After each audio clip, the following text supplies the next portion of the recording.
Welcome back to another great episode of the ABNF podcast. I am here with a great friend, Nick Levere. Nick, how are we doing today? We can't believe we are almost at the end of July, bro. It's been a while since we've talked. A lot of stuff has happened. No, absolutely, man. Things have been a little crazy, but things have been going good overall. I'm excited to get back on this pod. It's been a minute for sure, and it's always great to talk hoops with you. And Of before course. we dive deep into it, man, the Charlotte Hornets actually won something. Congratulations to the Charlotte Hornets on winning the summer league, and shout out to my boy Con Knipple for balling out, man. Congrats to him. Hey, bro, it's gonna be white boy hours in Charlotte. What do they call it? Exciting whites. You know, Yep. they Now, Concanippo though, bro, he can hoop. So I think Charlotte's going to be a fun team. I don't know if they'll do anything, but they'll be fun to watch for sure. 100%. So Nick, what are we going to talk about today? Let's break it down, and then we'll go right into it. Yeah. So the first topic we're going to be discussing is, since we haven't talked in a while, we would just want to do like a quick recap of the NBA Finals. Obviously congratulating Oklahoma City Thunder and winning the championship. Congratulating Indiana for such an amazing run that they've had. And then we're going to dive into like the offseason. We're going to bring up our top five teams that have made amazing moves so far in the offseason. And then we're going to end it with some CBA conversation. So I'm Yes, definitely sir. looking forward to this podcast for sure. It's going to be a great hour of hoops, and we really appreciate it. And before we begin, guys, if you have not, please like, subscribe, comment to our podcast. Please share it with your friends and family. We always appreciate you guys' support on that. And to start things off, Nick, like you said, we're going to talk about the NBA Finals. Nick, since we started this show back in August of 2022, one thing that we talked about, especially you, we got to give you your credit. You said to look out for OKC, and they finally gotten over the hill. They won the NBA Finals. We watched it together, Game 7. Tragedy in the beginning with Tyrese Halliburton, but a well-deserved NBA Finals championship for the Oklahoma City Thunder. SGA was the MVP, which we all knew was going to happen if they were going to Mm. win. But overall, Nick, how did you feel about the series? What were your biggest surprises, biggest takeaways from that? And how do you see this shaping the future? Because we haven't had parity in the NBA in almost a decade, if you think about it.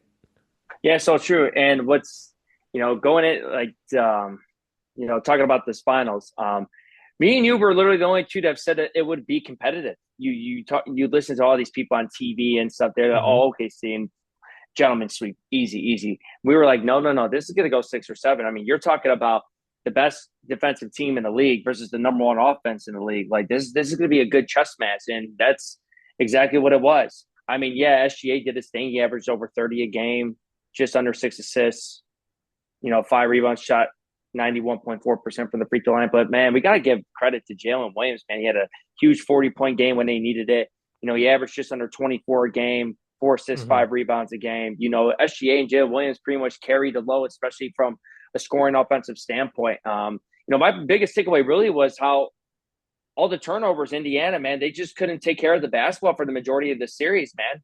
Especially they were down in most of these games, and by the time they climbed back up, they would turn over the ball 3, 4, 5 times in a row, man. It's just Oklahoma's defense in the end was just too much for this team. No, I 100% agree, bro.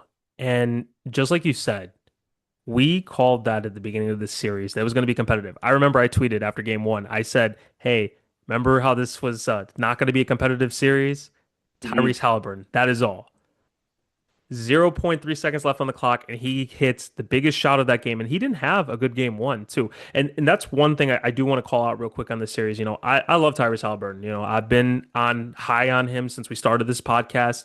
I will say, though, Game 7, he was about to have a masterclass. I don't care what anybody Yeah, says, bro. 100%. We were watching that 3 of 4, had 9 points. He literally called them. I'm not going to repeat those words, but Mm-hmm. if you watch the Yeah, video, he was hyped.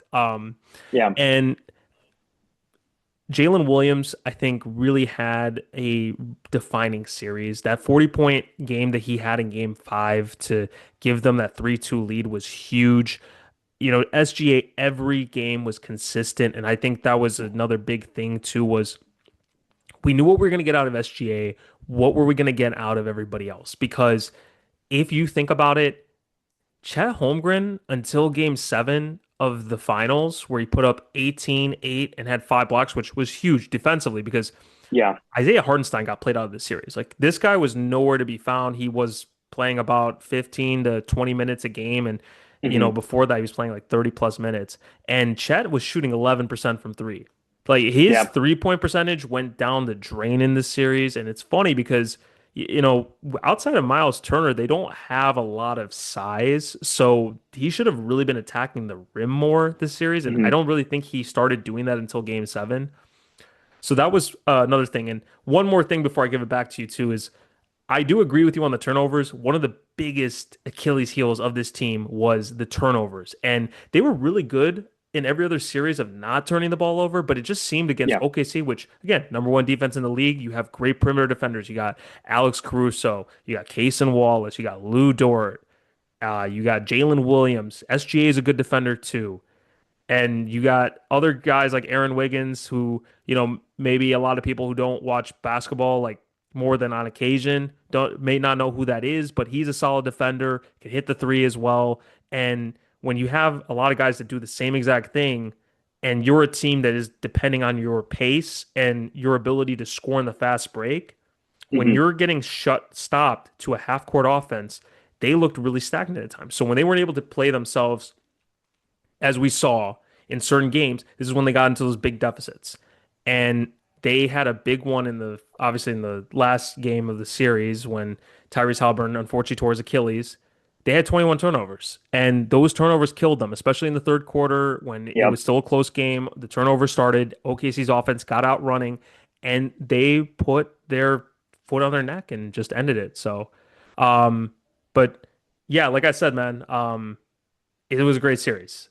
I think it's probably one of the best series we've had in a while. Unfortunately, Game 7 is one of what we wanted. But do you think if Hallie did not get hurt, are we talking about OKC winning the finals, or do you think Indy could have actually won that game? Well, I mean, even like when Hallie got hurt, people forget like Indiana was up going into the second half, going into the third Mhm. quarter. They were up, I think it was 1 point, but and then obviously the Right. third quarter happened.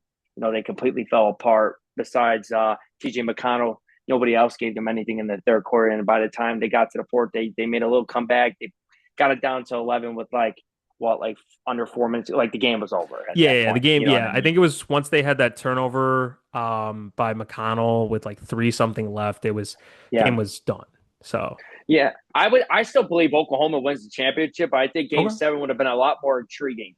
I feel like the game would have been a lot more competitive, especially in that third quarter too. I think we would have saw like a great second half of because this was the first Game 7 since that 16 Cavs Warriors game, And and look that's how an that iconic look how game. that game turned out. I feel Right. like that was the kind of game that we were going to get if Because we saw Halliburton that. didn't get Yeah. hurt. Yeah. But I'm not saying Indiana would have won. They had a great chance, but I just think Oklahoma was just, especially at home. I just think that even with Hallie on the floor, I think they would have took care of business. Just my personal opinion on it, but the one player I really want to talk to was like, man, Miles Turner had a horrific finals, terrible finals. I mean, he averaged under 11 a game, Hmm. only 4 rebounds a game. He shot 37% from the field and shot a horrific 21% from three. He didn't give you much. He That's pretty much true. got paid. He got played off the floor too. And Benedict Mathurin went 3 straight games scoring single digits. He was a no show. 3 games he only combined for 17 points. And You know what I mean? the Like, biggest one was the missed free throws in game 4. That was brutal. yeah. And what's wild is if you look at the stats, like Indiana actually had 8 players in the series that averaged 10 or more points per game. But And that's something they did the just whole like we playoffs. talked about, Hmm. when you're turning over the basketball against Oklahoma 18 times per game, you're the turnovers are an Achilles heel, man. Especially turnover, you know, when you're turning over the ball like that against a great team like Oklahoma, man, you're not going to beat them in a 7 game series. No, and So I agree with you. When you're turning the ball over at that rate, you're never going to win a series, right? And mhm. I mean, again, game 1, they had a lot of turnovers in the first half. I don't have the number off the top of my head, but in the second half, they really cut that down. And when they started Mhm. playing as the Pacers, the team that we saw all the playoffs, they Hmm. were able to get back into that game, and then they made it really close, obviously, in the last 5 minutes of the game. And that's just how they do things. And I think that's another thing. If you think about it on the broadcast, every game, even when they looked like they were going to be out of it, what do we hear? Don't count this team out yet. Even though it seems like it's a big lead right now, like they could cut this down to 10, 8 points, and then you got to really start getting worried because once OKC has to rely solely on SGA, which is what we saw at certain moments of this series, when they're solely relying off SGA to do all your scoring, Yeah. that is when you get into trouble, and that is what allowed the Pacers to win 3 games in this series. Obviously, game 6 was just hey, we're not losing on our home court. We're going to come out with a lot of intensity. You guys are up 3-2. You guys got way Hmm. too lax thinking, oh, this is going to be easy. We're going to win. And I know we both said OKC in 6. And I will say, like, yeah, as much as I would have liked to be right about my prediction, I wanted that game 7, so I was okay that they blew them out in game 6. Yeah. But I mean, by halftime, we knew it was over. I mean, Ben Shepherd Yeah. hitting a three at the end of the buzzer, I said, yeah, this game is over. They're cooked. I mean, we Hmm. even saw we saw um we saw them literally taking out their starters like halfway through the third. I was like, okay, he already waved the white, like Mark Dagnall waved the white flag. Like he just knew it was done. Yeah. And I mean, one thing too, Nick, that when I was looking it up, so SGA joined Shaq when they got their three-peat Hmm. in first player since Shaq to win the scoring title, regular season MVP, and Finals MVP all in one season. They are the youngest NBA champion nearly in 50 years. The only other team that was younger than them was the 77 Blazers. So Bill Walton. Yeah. And like you also said, first game 7 since 2016. I will tell you, Nick, I want, the Hallie fan in me wants to say yes. I think they could have won. When we were talking about it, I mean, we said if Aaron Gordon didn't get hurt, I don't know if OKC's in the finals. We were talking about that like in game 7. It's like, and I'm not gonna again, injuries are part of the game. We can't live in Yeah. this, this if world because the if world does not exist. Maybe in a parallel universe it does, but not in this one. Like we Hmm. saw what we saw. OKC deserved to win this finals. I do think though, the way that Hallie was shooting, he was Yeah. going to get 40 points that night. And if the Pacers had won, he would have won Finals MVP. And I think that's the other thing too we need to talk about is TJ McConnell was on most nights you're probably your second best player because Yeah. Halliburton wasn't even one. He was like 3 or 4. Like Yeah. Siakam was the most consistent in the series. I mean, he led the team with 19 points per game in the series. He had 28 in game 5. I know it was a game they lost, but Yeah. he was one of their best players this whole series. I mean, he ended up having, like you said, because Miles Turner was getting played off the floor. Siakam was guarding 1 through 5. I mean, he was their Yeah. best perimeter defender. He was guarding the big man. So it's just like you were asking him to do everything. But I think he was a great acquisition when the Pacers got him last year, and it's really paying off. And we saw it again of why you trade for a guy like that. So I was genuinely like impressed with Siakam, and I think he would have deserved Finals MVP. Like, let's say like Hallie doesn't have a 40-point game. I think Siakam wins MVP, Finals MVP if they won. No, 100%. Yeah. Um, so one last thing I want to say is because of this injury to Halliburton, this has changed the whole trajectory of the Hmm. Pacers. We thought this team, even if they had lost game 7, they're going to be favorites to make it back next year because Boston isn't just going to just disassemble their team, which you Yep. called. They did it. All those guys are gone. And you just don't know who else was really there. Cleveland has kind of seemed to be a pretender. So I'm curious, man. I'm really curious to see what you have for your moves of the offseason, like the other, like all your teams. But I just have to say, man, like I feel bad for Indiana because they're a fun team to watch. I just don't know what's going to happen once Halliburton comes back. And with the CBA and everything, it's like, what can they do? Because they lost Miles Turner. I think that's like the biggest thing too. Yeah. Um, so Nick, 100%, man. let's get on to the second topic then. We'll talk about the top 5 moves. So the way we can do it is we can go back and forth. You can give me a team that you felt like they've really made great moves this offseason to get them to position to be better next year. I can give you mine.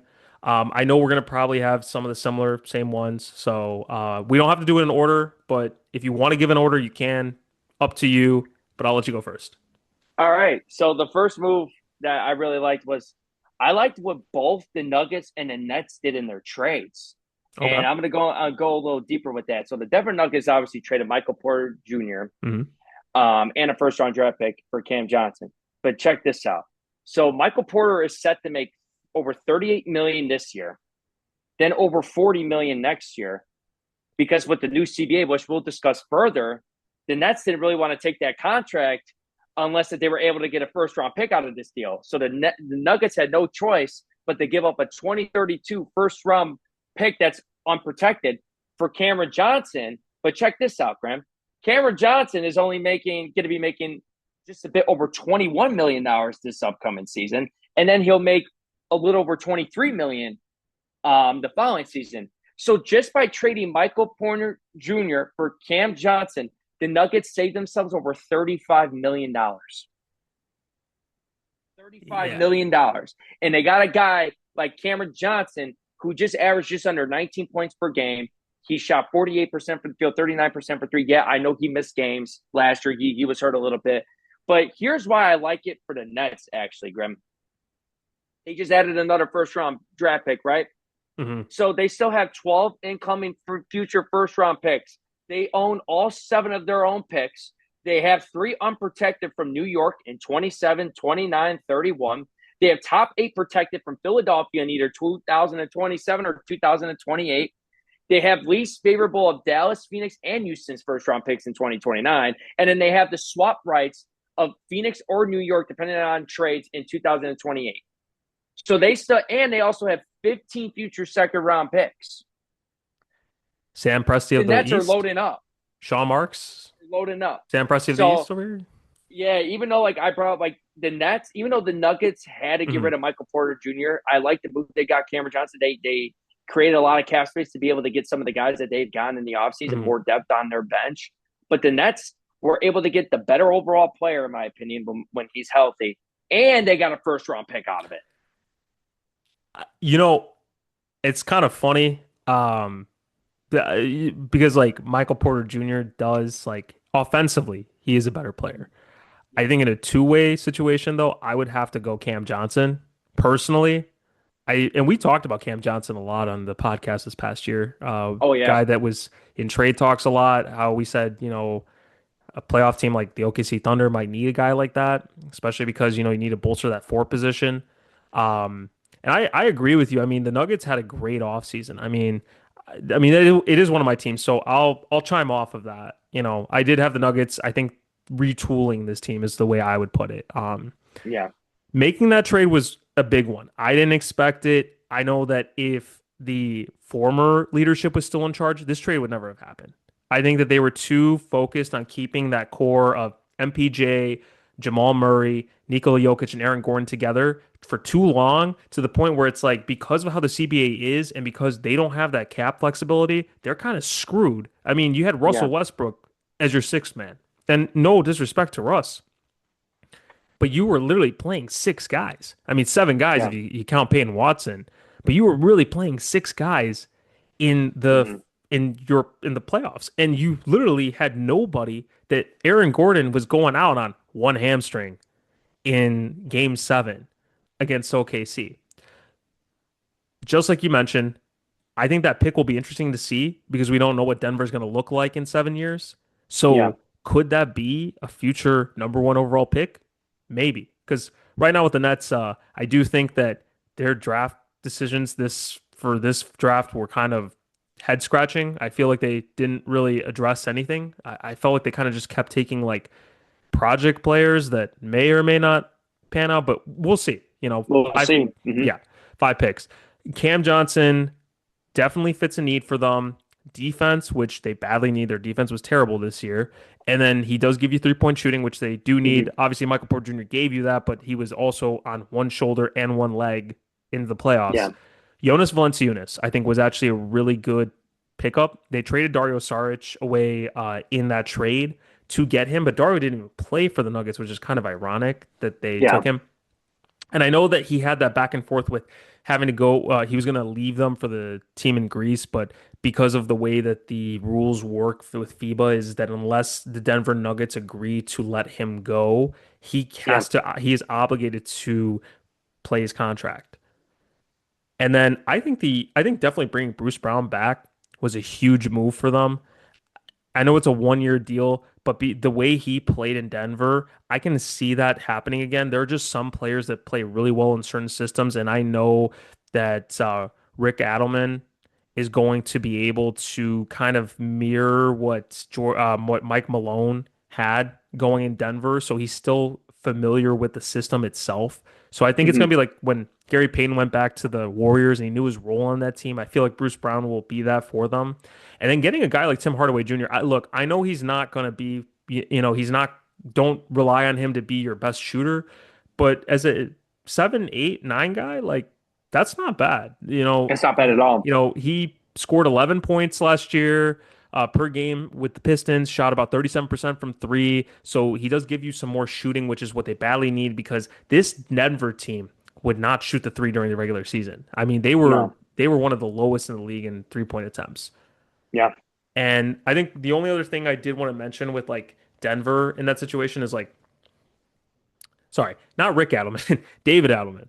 Rick was his father, but David Adelman, keeping him as the head coach. I know that it's a very small sample size, so we'll see what goes on. But Yeah. I think continuity and then having Ben Tenzer and John Wallace as your personnel that's going to be heading your front office.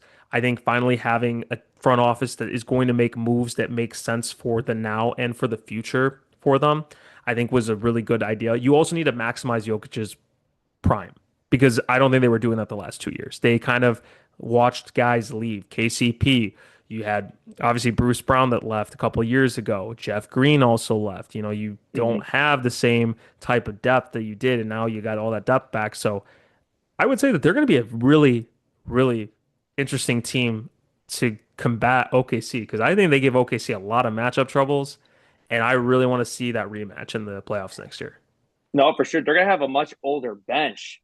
So Right, it's not like guys are going to be young. Obviously, Westbrook was their veteran, but they're like, just like you right. said, they're playing Payne Watson. Now they're going to have Bruce Brown um, in their back pocket. Tim Hardaway Jr., hopefully he could knock down threes and more of a consistent rate because he's a Hmm. streaky shooter. But I'd be concerned about Jonas Valanciunas, man. He's claimed he does not want to be a backup. So I think they got to make him happy somehow. Obviously, Jokic is the best player in the world. So Hmm.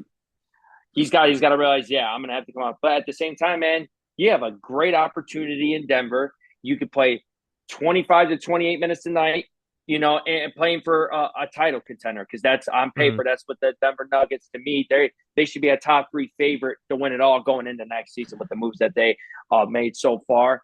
But so yeah, I love everything you said about the Nuggets. They're definitely one of my teams, but I just like what the Nets also did in this trade because after those 2 years with Michael Porter Jr., because nobody else on the Nets is really making that much. So Right. the contract is really not bad in their situation. Hmm. So Michael Porter could stay healthy those next couple of years or whatever. Or guess what? The Nuggets might be able to use Michael Porter Jr. as a trade asset. What if he That's goes true. off this year as a first option in Brooklyn and teams are scrambling to find someone and they're able to get multiple first round picks for Michael Porter Jr.? I mean, they You were don't able know to. what is going to happen because he's That's young true. enough, he's talented enough. Obviously, his health has always been a major concern, Hmm. but man, but when he's healthy, man, he can really play. And Denver had to get rid of him. With this new CBA, you can't have your third best player making about $40 million a year No, I agree. I or agree or with you you. or you're going to have no bench, and that's exactly what has happened to the Nuggets the last few years. They had to gut their team after they won the championship because they wanted to keep their three, and Hmm. look what happened. Yeah. Yeah. I mean, and that's the biggest thing about with the CBA, which is what we're going to talk about at the end of this podcast. But you're Yeah, seeing the effects of it, and the biggest problem with the Nuggets was is that they were so stuck in their way. It's just kind of like a team. It's like the Bulls. They're convinced that this team works and this is going to be the only way we're going to win. And I think that finally taking that risk and taking that chance to improve your roster, yeah. even if it's one player having the or four players having the salary of one player, it's like, hey, I'd rather have four players than one because when it comes to playoff basketball and guys get tired, at least you have another guy that can come off the bench and play for you instead of you feeling like I got nobody to put out there. Yeah, and the guys that they're going to be having and coming off their bench, they got a lot of experience, man. Oh yeah. And Yeah. in the postseason and stuff like that, especially when Bruce Brown won a championship with them. Mhm. Tim Hardaway Jr. has played in the postseason more than multiple times. Valanciunas was on those teams in Toronto that were making the playoffs every single year. That's true. You're bringing a ton of experience, man. I love what they've done, man. The Nuggets, they're going to be a tough out for sure. Oh, I 100%. love what I they've I done think so they could far. make it back to the finals. Like I'm not I know that's, we'll see, but I think they have a chance. If Valanciunas actually plays and is like you said 25 to 28 minutes a game and can be a really good backup big for them, give Jokic some rest, bro, it's going to be scary hours in Denver. So, Yeah, I'm 100%, definitely man. looking forward to it. So Nick, what is the next team or teams that you wanted to talk about before we go to break? Seems like we got to go with the hottest team, the Houston Rockets, man. Uh, Houston finally got a true number one option in Kevin Durant, while obviously maintaining a lot of their depth, and they re-signed a lot of players, and also, Grant, Houston's got a lot of size. So if they get into a matchup with Denver, look at all their centers that they got now. But let's dive deep to. So they re-signed Steven Adams to a 3-year deal. They re-signed Aaron Holiday. They re-signed Jeff Green. They got Jabari Smith Jr.'s deal done. Yep. Deshaun Tate. They re-signed Fred VanVleet. Fred VanVleet actually took a pay cut to stay in Houston, for Houston to be able to have the cap space to sign a Clint Capella, to Hmm. sign Dorian Finney-Smith, and obviously adding Kevin Durant. So, like, what Houston has done, man, they kept a lot of their main core while adding a guy like Kevin Durant. So it's scary hours in Houston, man, on paper, because they look damn good on paper. I agree with you, bro. Houston was my top team that I wanted to talk about for free agency. And I just have to say off the bat, when the Kevin Durant trade news hit, I was like, all right, Houston is saying we're going all in. They were linked to Kevin Durant since they got eliminated by the Warriors in the first round. That Yeah, this was going to be a team that was going to go after Kevin Durant because he was not coming back to Phoenix. And the fact, Nick, that all you had to give up for him was Jalen Green, Dylan Brooks. I know that the number 10 pick, like I know it's a valuable pick, right? It was a good draft and it was come on Maliwak that the Phoenix Suns yeah, ended up taking with that pick, which was mm-hmm. really good. But for the Rockets, it's kind of like they didn't need that pick because they're like their young core that they have right now. Like those are the guys they want to develop. You have Amen Thompson, you have Sengun, you have Tari Eason. Obviously, Jabari Smith Jr. has kind of been a player that I don't think he's developed in the way that maybe some people have expected him to. Like he has potential, he has a really good offensive game, but I don't think he's really been able to grow into that what they think he could Yeah, be. mm-hmm. Uh, I just think for them, like it wouldn't have made sense. And you also have Reed Shepard, who you took it with the third pick last year, who hasn't really been Mm-hmm. able to play. So it's like that pick to them wasn't as valuable as it was to Phoenix. And like I said, only having to give up Jalen Green. And one of the biggest things that I would take away from this too is like when I looked at the playoffs, we talked about this too.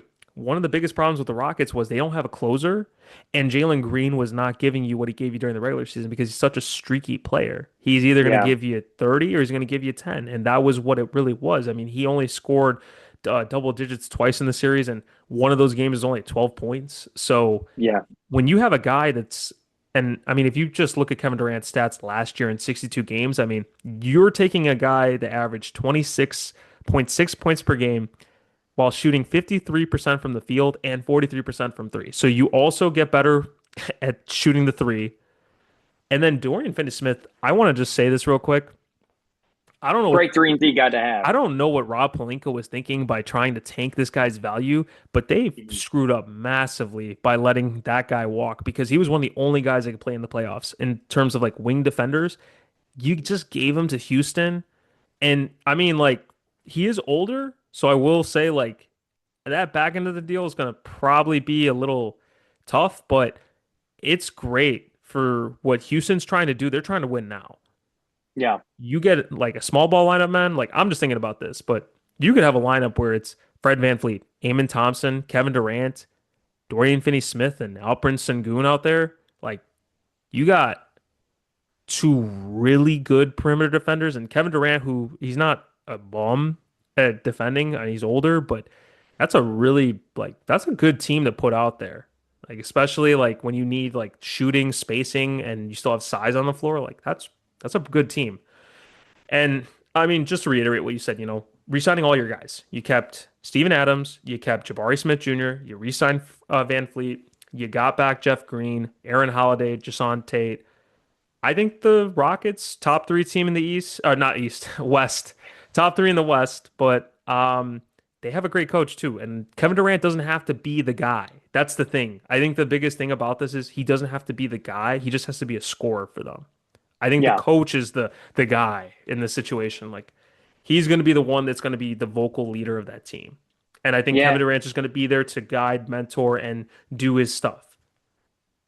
no, So, 100%. I agree with everything you're saying. The only thing negative I would say about Kevin Durant is we all thought that they were going to win when he went to Brooklyn. We all thought they were going to win when he went to Phoenix. So this has been kind of repetitive for Kevin Durant, where he's been walking into mhm, a situation on paper. You're going, oh shit, like this team should at least make the finals. Like this team should win it, mhm, should be in a prime position to win the championship. And the last few situations that he's been on paper, you seem like that's the case, but it hasn't happened ever since he's left Golden State.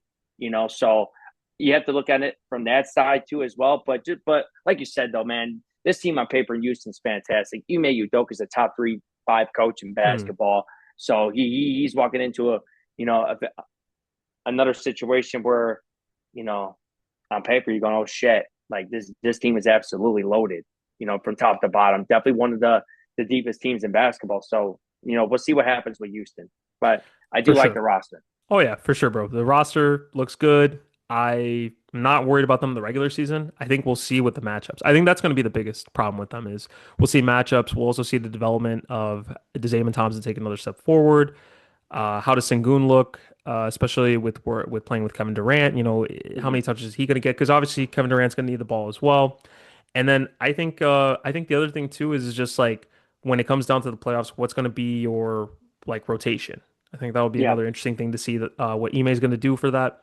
And Nick, we'll take a real quick break. We're going to come back. We're going to talk about the rest of our free agent top moves with the teams and where they're going to be at next year. And then we'll finish off the rest of the episode with the CBA, and we will be right back, guys. So stay tuned. Welcome back to the second part of the episode. So, before we went to break, we were talking about the top teams that have made free agency moves this offseason. Just talked about Houston. I think we both agree that team is going to be scary next year if everything goes to plan. Nick, what is your next team? Who do you feel besides those two teams? I feel those were the most two like obvious ones that we would talk about. But what was another team you felt did? Yeah. For sure. I actually love what the Miami Heat did. Okay. Being able to acquire a guy like Norman Powell for pretty much nothing. I mean, if Yeah, you look yeah, at the three basically. team deal, I mean, so Miami got Norman Powell, a guy to average just under 22 points per game, Hmm. shot 48% from the field, shot 42% from three, right? And the Clippers got John Collins. He's been injury prone, but he's a solid player for sure. But the Jazz get Kevin Love, Kyle Anderson, and a 2027 second round pick. So what did Miami give up to get a guy that people could have argued that he should have been an all-star last year in a deep Western Conference? That's the kind of year that Norman Powell had last year. So the fact that Miami got a guy like that for basically nothing, I mean, what a move. I mean, we all like why is Miami not getting anybody? Blah blah blah blah. But they just pulled off, I think, the easiest trade that we have seen in a long time, in my personal opinion. So credit to Miami Heat. Especially with the Eastern Conference. Not the Eastern Conference is wide open, so now Miami has a sneaky big three. Man, they got Bam, Tyler, and Norman Powell. So this is gonna be a very interesting team. In the Miami Heat for sure. You I know like what's what they fun? did. You know what's funny? I was gonna put Miami. I ended up not putting Miami down because I really did like the Norman Powell trade. And I know the reason why the Clippers wanted to get off Norman Powell was because they didn't want to sign him to a big extension. Because I think what they're really trying to do is they're trying to maximize this 2 year window that they have with Kawhi and Harden to have their contracts end. And if you noticed, everybody else they've signed is either 1 or 2 year deal. So I think that they know like the end is near and they're gonna have to just like tear this whole thing down. I think they just didn't want to have to give all that money to Norman Powell. Yeah, And I mean, it's a great move for Miami. With the East being what it's going to be this year, I think that there's no reason why you can't say Miami has a chance to be a possible top 6 seed just because Eric Spoelstra is a really good coach and Norman Powell is a really good player. I mean, just like you said, he should have been an all-star. I think he got snubbed for sure what he was doing because Kawhi was out for a good period of time. He was the second best player on the Clippers behind James Harden. And if you want to argue he was the best player at times, you can. He's been great. Since he went to the Clippers, he was a great player for them. I think he'll do great things in Miami. He'll be a starting three over there. hmm I think it'll be interesting for sure. Um, I'm gonna tell you another East team that I thought did a lot of good things this offseason. I know I was texting you about some of those moves and I said, hey, this team's gonna be a top 6 team in the East. It was the Atlanta Hawks. I think that they're a yeah, silent winner. I know nobody's really talking about it, but one thing that we have to remember is I know that Kristaps Porzingis like got this mystery illness and it was like really weird and couldn't breathe, like had like this like kept like having like problems with like setbacks and just couldn't be on the floor. But you only really had to give up Terrence Mann and George Niang to get the guy. I mean, yeah, if he ends up being what he was before that weird health thing, you're getting a guy that averaged almost 20 points last year and 7 rebounds and shot 41% from three. Now you're giving Trey Young a great pick and pop partner, and oh he also man, provides rim protection, which is like they already have Okonkwo, he's a good up and coming center. Now you yeah, put him like that's the Twin Towers over there, man. Like that's a really good trade for them. You get Nickeil Alexander-Walker, one of the most prized, coveted wings in free agency, 4 years, $62 million deal in a sign and trade with Minnesota. You get Luke Kennard on a 1 year, like a little bit under $11 million deal. He's another good 3-point shooter. So you add him and their first round pick, first round pick, their 23rd pick, Saad Newell. They ended up trading back. They still were able to get him. I think he can be a solid piece for them on the second unit because I know Ricochet is probably going to be their starter at the three, I think. And yeah, then I think that like Atlanta did a lot of good things, and they basically cut off Karis LeVert, who, he's not a bad player, but we know what he is. Shipping out George Niang, Terrence Mann, and Bones Highland, like getting rid of those guys. I know that they lost Clint Capella, but I still think I'd rather have KP than Capella if I was really going to want one or two things. I know Larry Nance Jr. is also gone as well, but I just think adding that front court depth, getting more shooting, because I know Bogdanovich was one of their other shooters, which they traded at the yeah, deadline last year. Jalen Johnson was hurt. And Jalen Johnson was having a great year before that. So your projected starting five looks really good this year. And I think in a weak Eastern Conference and Atlanta having what they have, and in this league, you have to be able to shoot. I think that they can definitely be a team that can go maybe into the second round. I think that that's very possible. I don't know how many teams in the East are really going to be legit threats to get to the championship. I think there's really only 3 or 4 teams we really could talk about right now. yeah. I completely agree with that. Do you feel like Atlanta could possibly be a top 4 seed? Do you think that's too much? Do you think that they're going to probably be more like a 5, 6? I would probably say more like a 5-6, but they could definitely, if they're healthy going into the playoffs, they could be a dangerous team to play. You never know with Kristaps Porzingis, especially with his health and stuff. But like I said, like if this team is healthy going into the playoffs, like this team on paper is definitely capable of beating a lot of teams. Man, it's like that one year when nobody ever thought that they were going to make the Eastern Conference Finals that one year when they beat the Sixers, when the Sixers, I believe, were the number one seed that year. They went. Was that Game 7 when they beat them in Philadelphia? Was that a Yep. Game 7? Ben Simmons altering play of his career right there. Yeah. There it is. Oh shit, you really had to bring up that. Oh man. Sorry, bro. Apparently he It's doesn't know how just to dunk over a guy that he's a foot taller than. But okay, we're not gonna talk about we don't that. have to But talk about it. People can look that one up whenever they want to. It's there. It's there. no, Uh, just like you said, it's like this team on paper, it's not like this roster go like, oh shit, like they're mhm, absolutely loaded. mhm. But just like you said, the way that the Eastern Conference is constructed, right? Boston just got rid of a bunch of people. Tatum's out the whole year. Indiana got rid of Miles Turner, ends up going to Milwaukee. And then obviously Tyrese Halliburton's out for the year. Damian Lillard, torn Achilles as well, but now he's back in the Western Conference.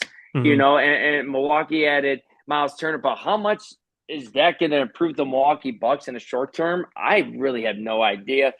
And obviously, I think that the top two front runners right now are the Knicks and the Cavs. Especially the Cavs pretty much had an amazing regular season. Hopefully, that experience they pretty much had their main core back. Evan Yeah, Mobley's getting better. Donovan Mitchell obviously is a star in this league. Darius Garland.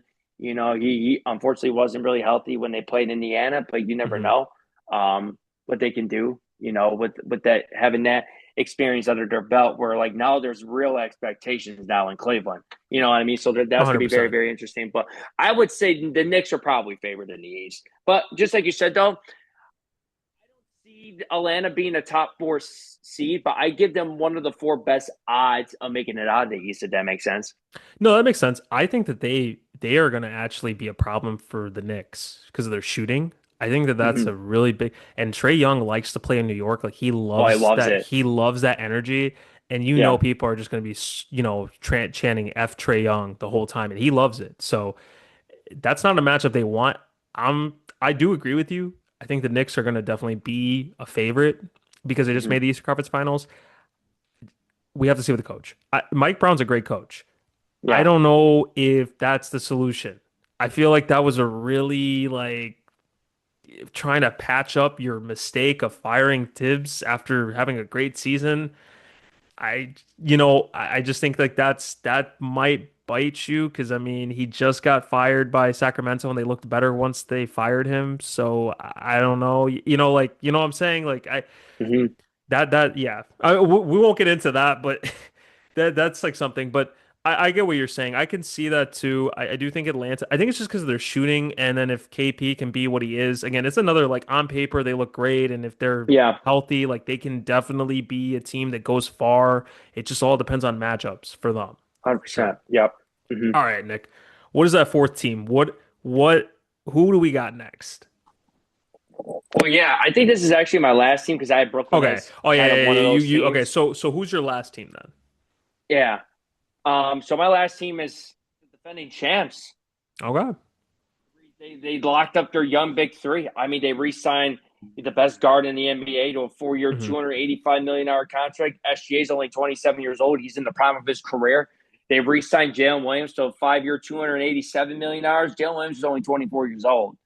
You know, the one thing I would say is scared the shit out of me. I would be scared if I was Oklahoma for giving Chet Holmgren that 5-year fully guaranteed contract. I understand he's 23 years old, but he's already missed a significant amount of time of his young career.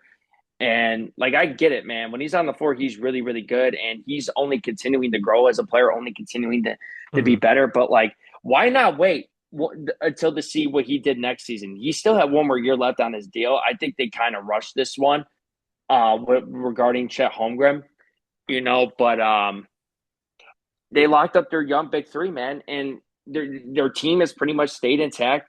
Not, I think only one player left off their roster, so they pretty much are running the same team back. And even though like Denver's been getting better, Houston's been getting better on paper. There's a lot of teams Mhm. that are getting better on paper, but like what Oklahoma did last season was absolutely sensational, especially from the regular season standpoint. They had the best point differential, I think, in NBA history, if I'm not mistaken.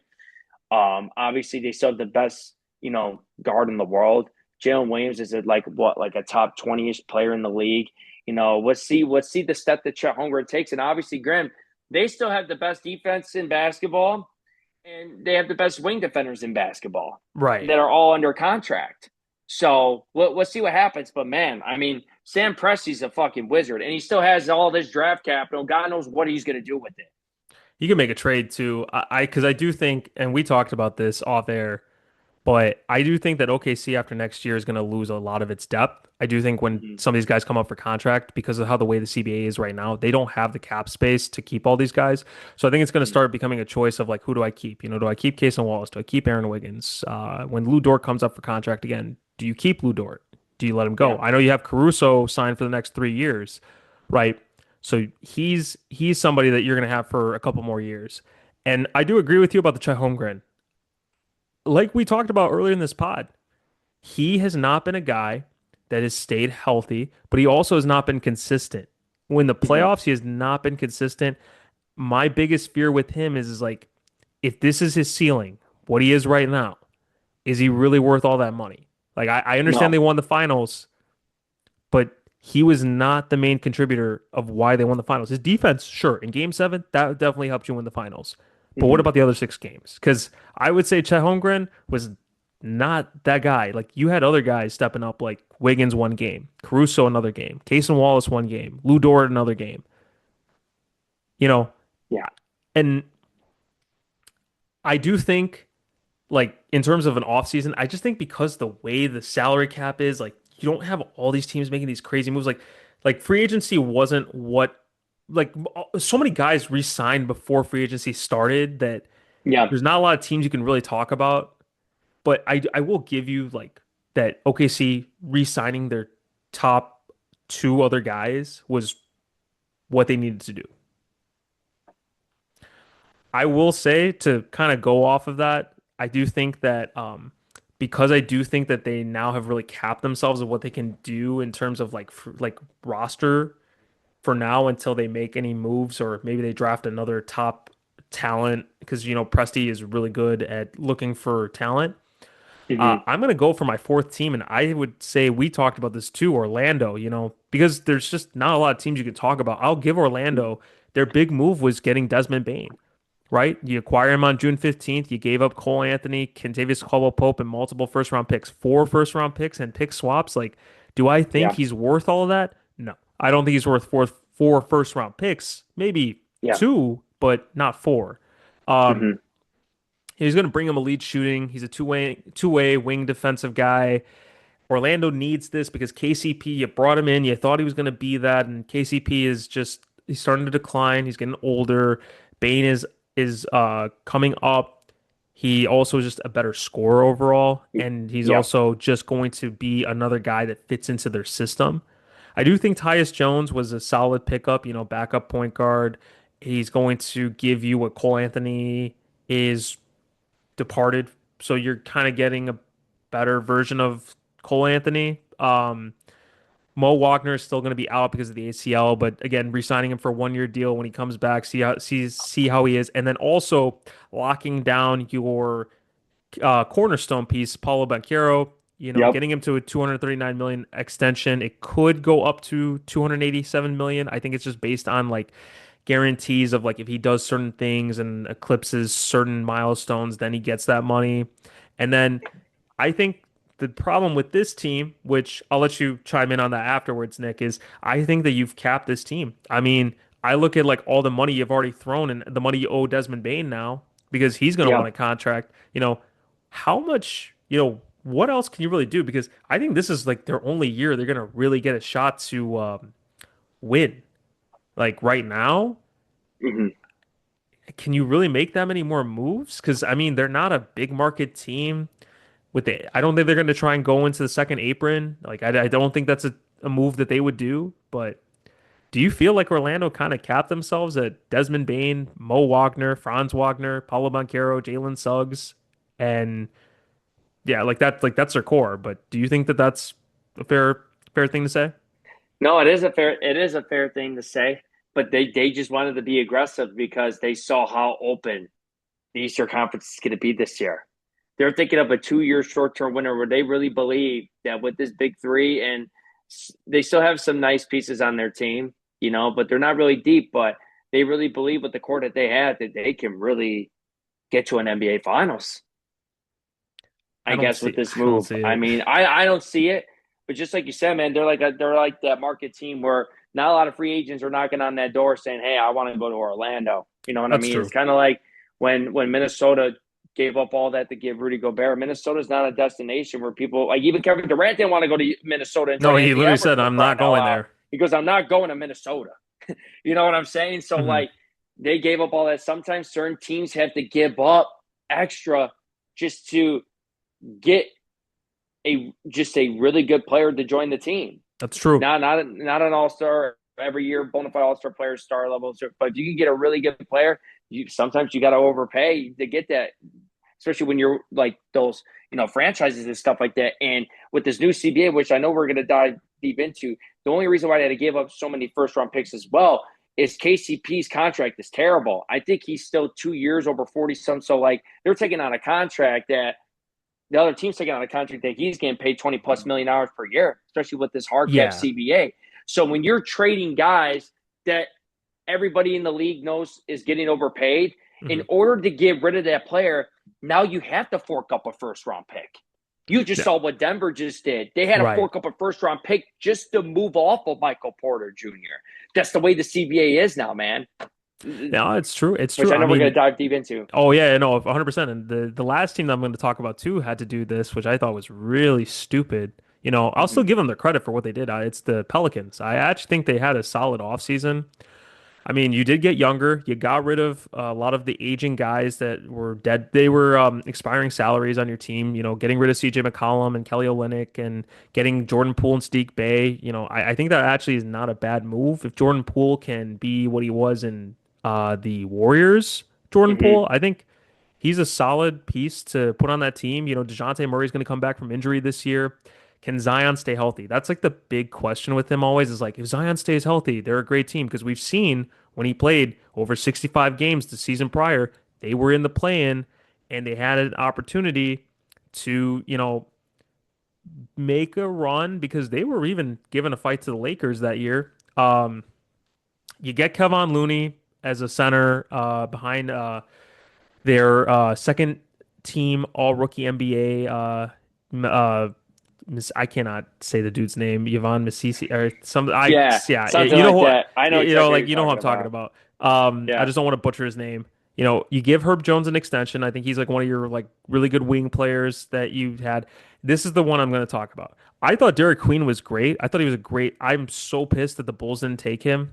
Look, Mm-hmm. we'll see with the Sungay. He played better in the summer league. I had a whole rant about that draft pick, but I'm gonna just give it time. I really did think the Bulls should have like taken because he needed center. And Derek Queen, he had a pretty good year at Maryland. I thought he was good. Mm-hmm. Here's the problem. I think trading with Atlanta and giving an unprotected first round pick next year is madness because let's just I agree say with that. Zion doesn't stay healthy. DeJounte Murray doesn't come back right away. Mm-hmm. Let's say you have other guys that get It hurt. might be one of the worst teams in the NBA They next could year. still be, yeah, a lottery team, which then Mm-hmm. means you have to fork up that unprotected pick to Atlanta, who just got better this year and could get a good player next year. Yeah. I think it's like that's the one thing I'm gonna have to ding them on. I think Jeremiah Fears was also a good pick for them as well. So I think they have a lot of like young, exciting players, and I think that in terms of this NBA offseason, there just isn't like a lot of teams that made these crazy moves or something, but they were one of the most active teams in terms of trades and getting off of salary. Also dumping BI last year. I think BI just, again, he's been an all-star level player for them, but I don't think he was part of that future that they wanted. And I think that it was just Mm-hmm. kind of like they can't move Zion because of his injury history and his contract. And it's kind of like, okay, let's try and get something at least out of BI and they still got stuff out of CJ McCollum if you think about it. Like I don't think that those pieces are bad that they got back. So Yeah. if this team can stay healthy and with youth, I think they can be a fun team to watch. Can they make the playoffs? I mean, I think that it's one or the other. It's either they shit the bed and they are the 13th or 14th seed in the West, or they're a playing bound team. Like I think that they could Mm-hmm. like maybe sneak into the playoffs. Like I think that they have enough talent to do that. I mean, what do you think? No, I completely agree, man. Like they are going to be somewhat of a fun team to watch if they can stay healthy. But man, Zion's never going to stay healthy again for the rest of his career, bro. I hate Yeah. to say it. It's just one of those situations where a talent of his just I don't want to say gone to waste because when he's on the floor, he's so electric to watch, but just not consistently there, man. Especially in a league like this, man, where your best player is just not consistently there. Your team's never gonna have a chance to really make a deep run. You know what I mean? So, but I agree. I agree with what you said, though, man. So, we'll see what happens. But obviously, another team that we could have mentioned easily was just San Antonio, just because of what they did. I think Oh yeah, that Dylan Dylan Harper Harper, kid's going to be really freaking good, man. dude. That kid's going to be. And then they got Bryant too. I think Yeah. Oh, they dude. had two great first round draft picks with all the Yeah. young talent they already Carter have with Bryant, Castle, bro, is gonna Vassell. be Like disgusting. that's why I thought the Bulls were going to pick Carter Bryant. That's who I thought they were going to pick. No, bro, we're gonna take the French guy that played in a German league, and um, yeah, Average 10 points a he's game in the German league that no one's ever heard of before. he's a project player, which is the last thing we needed to do because Patrick Williams was a project player, and look at what happened. Look, it's not a Bulls podcast, man. We could Yeah. we Dude, could destroy the all I Bulls gotta right now. say is I never saw somebody, you know, get ass fucked while getting postered at the same time. He actually had a solid game that game, though, I so I'll know give him that's credit for crazy. that. I know He that's actually crazy. I think he had like a 21-point game or something like that. He actually had a solid game. But I've never seen somebody try to contest a shot. All of a sudden, his back is faced to the player and got dunked on. In that picture, that's bad. That You know, I'm just Oh trying to man, look that's up. bad. You know what the sad part is? If you look up Noah Sengate, this is one of the top pictures that you see. So bad, bro. It's so bad. But we'll I see though with him. yeah, We'll see though with him. yeah. No, I agree. I mean, like he has he reminds me of Giannis when he was a rookie, where he's skinny, he could really move, like he's lanky. Like if he can put on some muscle, like he could. Yeah. I'm not gonna say he's Giannis. Like there's no Yeah. way I'm ever gonna No, say you're that. not saying that. Yeah. But he can move like him, and I think if he can somehow get his shot together, he'll be a solid player. Like again, it's like Matas. You know, we kind of didn't know what we were getting out of him, but then he ended up surprising us, and he looks really good this year. So I'm really excited for him. We'll see with everything else. They got to still get Josh Giddey re-signed. Can we get Yeah. this Kuminga sign and trade? Because we've been linked with Kuminga for 2 to 3 months. Can that actually happen? Will it happen? I like Trey Jones coming back. I think he actually was good. That means that Kobe White or Io is going to be gone. Because I think signing him was a sign that they were going to do something. So we'll see. We'll see. I would love to keep Kobe, but yeah, with this Bulls front Eh, office is Yeah, just one of brother, those. we love the play in. You know, Yeah. it's our Super Bowl over here. Yeah. Okay, Nick. So let's talk about our last topic, the collective bargaining agreement, right? The 2023 CBA was a two-tiered luxury tax system that was implemented. And for those at home that do not know what this involves, there's what's called a first apron. It's the soft luxury tax line, which means that anything below 178 million in roster like salary is where that first apron is. When you go Mhm. above that, that is when you get to the second apron. And it's a harder threshold. If you go above 188 million, it is designed to punch excessive spending by high payroll teams. So if you think Mhm. about the Warriors back in 2016 through 2019, that kind of team where they were able to have so many players on a team like that, you're just kind of not going to be allowed to do that anymore. And I Yeah. think that a lot of people just don't understand why teams were shedding players. And this is the first time, Nick, before I let you go, this is the first time I have seen guys get bought out and then their contract literally gets like it's a Bobby Bonilla situation where they're stretching the contract. I've never seen Yeah. it, and it was more than one player. Yeah, for sure. And you see what's going on in NBA free agency. These guys are restricted free agents. They can't sign with a different team or even get an offer because those teams don't even have the salary cap space to even give them an offer. You know what I'm saying? So like Josh Yeah, Giddey, for example, there's rumors going around saying he wants at least 30 million a year, he ain't and getting the it. Bulls apparently are not giving it to him. But then it's like, where's he gonna go? Because a team that offers him a contract can't even give him that 30 million that he wants because Mhm. of the CBA. Teams don't have that salary cap space to even give it to him. That's You true. know, just like And you said, though, man. It's crazy, man. So Josh Giddey's pretty much like just gonna have to take a little bit of a discount for what he wanted, and he's gonna end up staying with the Bulls. I mean, that's what I hope. But also, Yeah, if you think about this too, there was one team that could have outbid the Bulls, and it was the Brooklyn Nets. But once they did the Cam Johnson trade, they they lost all can't their do it. salary cap space. Yeah, And for those at home that think, if LeBron took that pay cut, instead of opting into that $52.8 million option he had, do you know that the amount of cap space they would have opened up was only about, I think it was like I was listening to this, but they said it was like only like $5 to like $7 million of cap space that would have opened up. So they're like, before you yeah. guys start like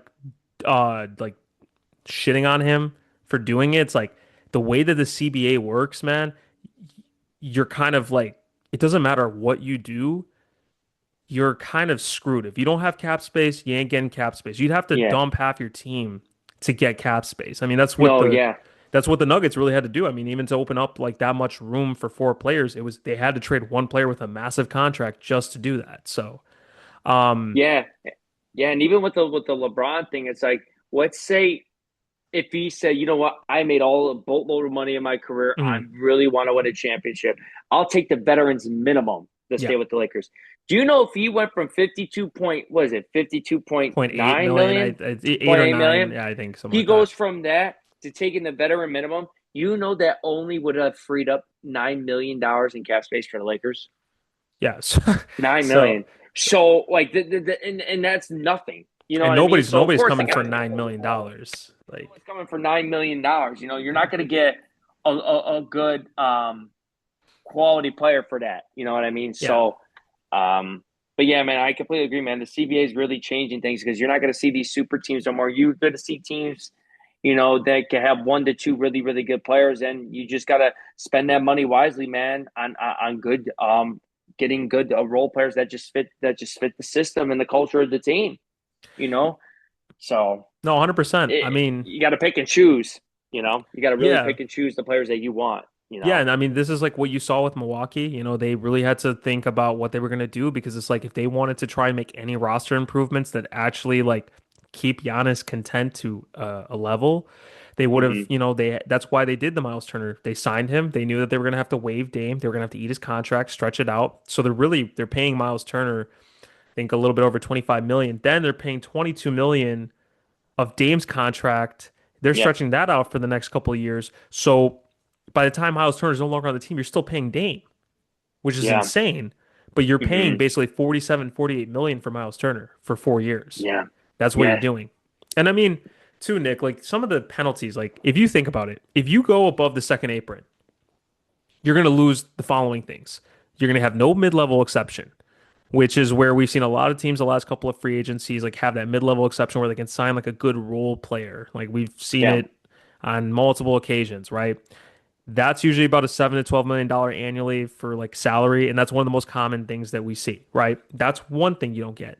You cannot yeah, aggregate salaries and trade. So teams can't combine multiple player salaries to match a large incoming contract. That's also why Kuminga hasn't seen a sign and trade yet, is because yeah, the thing with this, how this all works is like the Warriors can only take, I think, half of his contract, and a team like the Bulls can't package Vooch back in that trade. It just, the salaries just don't work. So hmm, you can't do that anymore, which is what teams try to do to really like salary dump and get rid of players they don't want on their team anymore. You can't do that. So if you wanted an example, a team can't trade three $10 million players for a $30 million star. Like that's just kind of how it is. Um, yeah. no sign and trades. So you can't acquire a player via sign and trade if you're in the second apron. That's another one.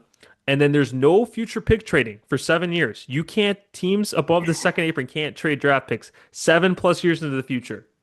That's So wild. whatever, like, let's think about this.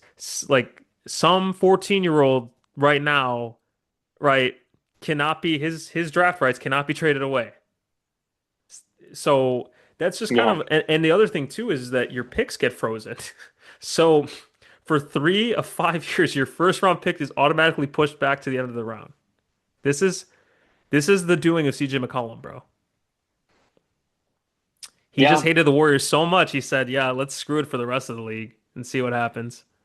Is it Fred VanVleet now that position? Yeah, so that's a curious thing, bro. Okay. Do you think that the Yeah. CBA is going to get changed again? I mean, I'd have to imagine that he's going to have to put some amendment in there. I mean, I think so. I don't know how they go about that, but CJ McCollum, man, he goes, man, I hated the Western Conference so much. These teams were so stacked. I'm gonna fuck everybody over. That's exactly what That's he literally what he did. did. I mean, think about it, bro. That's exactly He what he did. you know what's crazy is he literally said, "Hey, fuck all of you." And then he watched his boy Dame get screwed by his decisions over here. Like, just think about that. Like your boy got cut because Yeah. of the CBA that you created. Like that's just irony right there. Oh man, do you know what's wild too, bro? I've never seen so many players. I know this is not really about the CBA so much, but Mhm. I've never seen so many players go back to teams that they used to play for in my entire life. And this is, I mean, that is It's kind of related to the wild. CBA. Think about that. Think about that, bro. Yeah. Like, just think about you can't sign. Like, Dame went back to the Blazers because obviously, one, nobody else is going to be able to give him the money that Portland just gave him. And the other thing, too, is like for Dame, he's kind of like, look, I tried. This didn't work out. I love Portland. I want to go back. Chris Paul just went to the Clippers for crying out loud. Bro, don't get me started on the Clippers, bro. Bruce Brown's That's back on Denver. Like, there's a lot of players that went back to teams that they used to play for. I know yeah, it's actually pretty interesting to see how many players did go back to a team they played on previously. And I think it just kind of also talks about with the way things are going. I mean, let's just like if you think about it too, with the CBA, like the Lakers, which we just talked about, I mean, they had to go to like it was just basically they were buyout merchants over here. They got DeAndre Ayton because the Blazers bought him Blazers. out because they didn't want to pay him and they didn't want him on the team Mm-hmm. anymore. And then Marcus Smart, who hasn't, do you think Marcus Smart has been like hurt or he just doesn't want to play in Memphis? Like, is it because I feel like it's going to be like the Oh, Iguodala I definitely didn't want situation? to play in Memphis. I Definitely think did it's the not want to Iggy. play in It's like Memphis. Iggy. You remember, like Iggy would not play Yeah. in Memphis as soon as he went to Miami, he started playing. Yeah. I could see that. Yeah. It's like Kevin Love didn't want to play in Utah. He goes, fuck that. Yeah, no, Like, I'm yeah. I not mean, going to dude, Utah. I'm I not hate to playing say it, but there. it's like Ace Bailey gave us all the reaction we would say we would have if you said, "Hey, man, I'm going to Utah." So true, man. So freaking true. It's It's yeah, wild, man. it's crazy, man. But the CBA has really ruined the offseason. This is probably one of the most boring off seasons that I've seen in terms of like all the moves. Like, yes, there were big moves that happened. I think the Kevin Durant trade was huge. I actually think the Cam Thomas trade was even. I think it was bigger than the Desmond Bain trade in terms of impact because even though Desmond Bain trade is big and it was a big move. I feel Mm-hmm. like because Cam Thomas is going to a team that could really win a championship and just like what that trickle down effect was, I think that's a bigger move, Mm-hmm. right? Like, Yeah, that's interesting. and the other, Interesting way of playing it for sure. yeah, and like one more, like if you just think about this too, there are still a lot of guys that haven't been signed. Like it's crazy, man. It's July 21st. The summer league already ended. Like most summer leagues usually most guys are signed, Everybody's but already signed by then. Yeah, yeah, like you 100%. have so many guys that are still not signed. I actually think it's kind Mm-hmm. of crazy.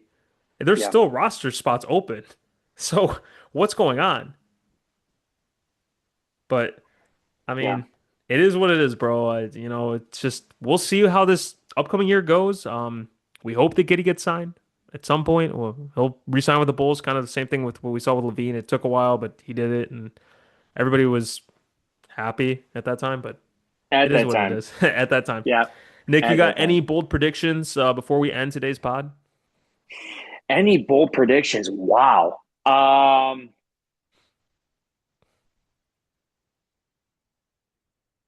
Oklahoma's going to break the curse, man. They're going back to back. You think they're going to go back to back? They're going to go back. They're going to break the curse. They're going to go back to back. Okay, I'll hold you to that. I'm not picking OKC. Um, but I respect it. I respect it though. I respect it. You've been high on OKC. Yeah, I like the continuity, man. They're gonna run it back. A lot of these teams, man, they have to Mhm. they got to get used to being gelled. And with that being the case, Oklahoma is gonna have the number one seed yet again for the third straight season, They will. and Oh, the West that's is no gonna doubt. have to go through Oklahoma. With them having home court and the amazing defense that they have, and don't forget all the draft capital that they still have.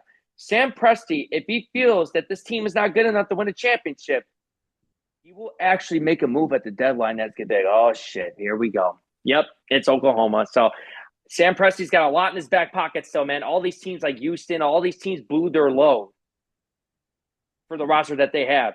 Oklahoma has one of the top rosters in basketball with all that draft capital available to them. So Sam Presti is not worried, man, because they're the only team in the NBA that is that talented that can make a move whenever they feel like making a move. I agree with you there, bro. We'll see what happens. I think OKC definitely has I think they have the opportunity to go back to the finals. If they make it back to the finals, yes, they will repeat. But I think Denver's gonna be waiting for them, man. And Oh, I don't man, it's like going that to be a good matchup. one. I don't like that matchup for I hear them. you, man. I hear you, So man. 100%. so we'll 100%. see. We'll see, man. 2025, 2026 season is gonna be right around the corner again before we know it. And we thank you guys for listening to the end of the episode for today. Um, Nick and myself, we try to do it as often as we can, and just sometimes with time, it just gets hard to find the time to sit down and talk. But we really do appreciate for anybody that has continued to listen to the podcast. We really do appreciate your guys' support. And Nick, I wish you the best of luck throwing that first pitch. Just don't do Stephen A. Smith when you do it on August 27th. But We'll see what um, happens. We'll see what happens. I'm going to throw a yeah. John Wall pitch, man. Hey, bro, I believe in you. I We'll see believe what in you, happens. bro. I haven't thrown a Just baseball in like 15 years, so let's see what's going to happen. please, yeah, please go out and support the Kane I got County to practice. Cougars and support Nick's great Enable League. And they are going to be having a special event for them on the 27th to a community spotlight. And Nick will be throwing out the first pitch at a minor league game. So we are very excited to see what that looks like for him. And Man, the if you luck. guys have not yet, please remember to like, subscribe, comment on this podcast on YouTube. Follow us on Spotify. We will be here. We will continue to be talking about great takes of NBA basketball. And for Nick and for myself, this has been All Ball, No Foul. Thank you. Have a great night, and we will talk to you soon.